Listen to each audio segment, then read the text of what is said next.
Stock markets in the United States have ended the week sharply down following comments by the head of the country's central bank, the Federal Reserve.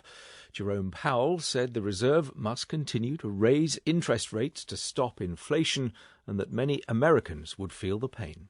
The burdens of high inflation fall heaviest on those who are least able to bear them.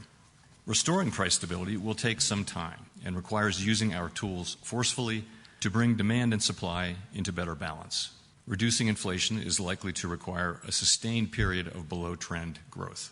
Moreover, there will very likely be some softening of labor market conditions. While higher interest rates, slower growth, and softer labor market conditions will bring down inflation, they will also bring some pain to households and businesses. Well, investors are concerned that if economic growth falters, higher interest rates will increase the likelihood of a recession. Nina Trentman is bureau chief at the Wall Street Journal in New York. How do things appear to her?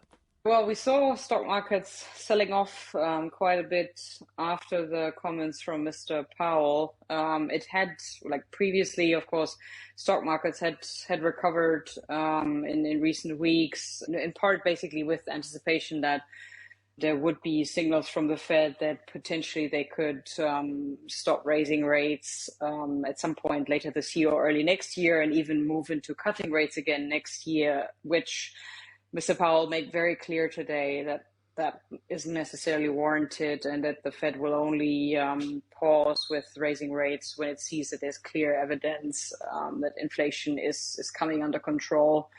So we will see new inflation figures for August in early September before the next Fed meeting, which will guide the Fed in its next move, I think. We'll also see unemployment figures coming out in early September, which will be another important metric for the Fed to watch as it decides what to do.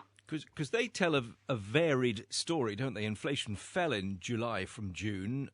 The employment rate is pretty good at the moment, so it's not all bad news, is it? No, it's and that's, I think, the interesting thing about this current economic situation, that we have inflation at previously at record highs, now coming down a little bit, but with 8.5% still pretty high, but also the labor market being pretty strong. Like that's something, of course, that the Fed is also watching, where this goal of inflation and managing unemployment, those are two important pillars, of course, for the central bank when it sets its monetary policy.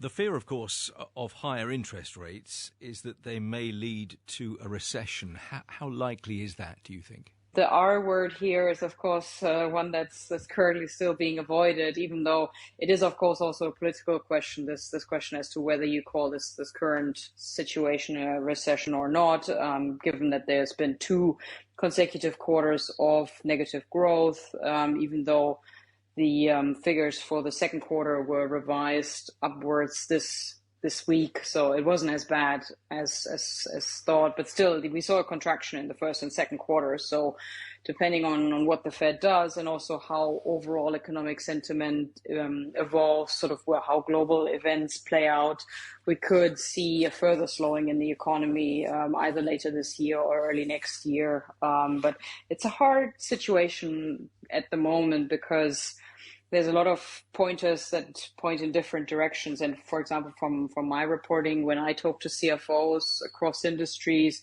it isn't necessarily a very clear picture. Like I had conversations today where people were saying, well, we're hearing about the uncertain economy and still we're not seeing it. Our business is doing well. So it's hard to get a sense as to where things are headed at the moment.